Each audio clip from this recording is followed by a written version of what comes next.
Stop trying to manifest until you understand this. If you don't master this thing, all of your manifestations will misfire and the universe won't listen to you. In fact, if you don't master this, I can guarantee that you're accidentally commanding the universe to give you more of the exact thing that you don't want. Stop telling the universe what you don't want. Here's how it works. Your subconscious mind and the quantum field that it's connected to doesn't really process negatives. It's like the confusing part of math that they tried to teach you in school. Can a negative number really exist? Can you really have negative oranges? For the math nerds, I know I'm oversimplifying it. Don't come at me. It's just an illustration. I aced calculus in school, and I'm not trying to rewrite mathematics. Anyways, when you say you don't want something, it focuses your creative power on the subject of your command, which is the thing that you don't want. If you want apples, and you keep saying, I don't want oranges, the universe just hears oranges and keeps sending you oranges. Let's make this real though. When you say, I don't want to feel anxious anymore, the primary energy, the focus word is anxious.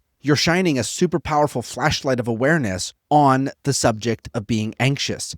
You're programming that supercomputer that's on top of your neck with the command of feel anxious. There's a Buddhist principle that puts this very simply. Where your awareness goes, your energy flows, and that is what grows. So when you use words that describe how you don't want to feel anxious, you're literally fueling the creation of more anxiety. When you say things like, I don't want to be broke, your system just hears be broke. This is a massive energy leak for 98% of people. The way to actually create is to become a commander of your energetics, and your language is a key way for you to understand where your energy is going and to get control of your energy. You must shift from speaking in terms of what you don't want to speaking in terms of what you actually are choosing. It's a simple but life-altering switch. For years, I've often asked people, what do you choose to create? And within about 30 seconds of listening to their answer, I can accurately tell you if they will ever succeed. People who start off by describing what they want by telling me a list of everything they don't want will literally never get what they want. And that's 98% of people, by the way, so don't feel bad if that's you. But it's why only 2% of people get results. I used to listen for this as the key deciding factor when interviewing employees, and it was one of the biggest contributors to how I scaled the tech company from 100K to 2.2 million in just a few months back in 2017, noticing where people's mind defaulted to. I first noticed this pattern emerging when I was working with two clients about 10 years ago. Both of them took the same steps. Both were building the same things. Both had very similar perspectives, but when they talked about their goals, they used different words. One spoke with words that described what he wanted to create,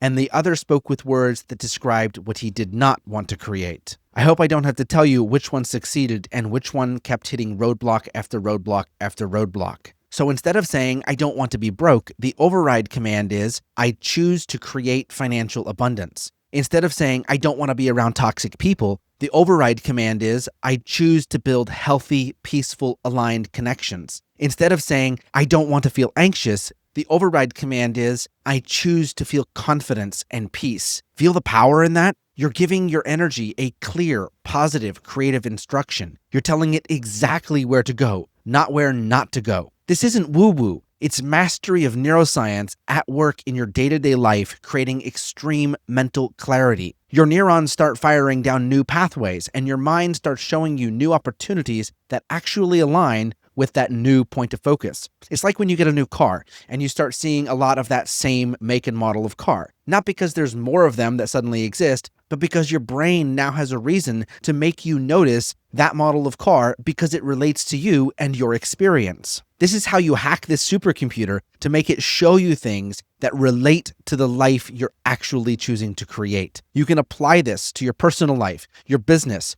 your spiritual growth, and anything else. It's not rocket science, it's not woo-woo, and it barely even classifies as manifestations. But I can guarantee you, if you don't master this, no amount of meditation and manifestation rituals will ever save you from the doom of misdirected mental focus. Start speaking in choices and use words that describe exactly what you choose to create instead of the things that you don't want.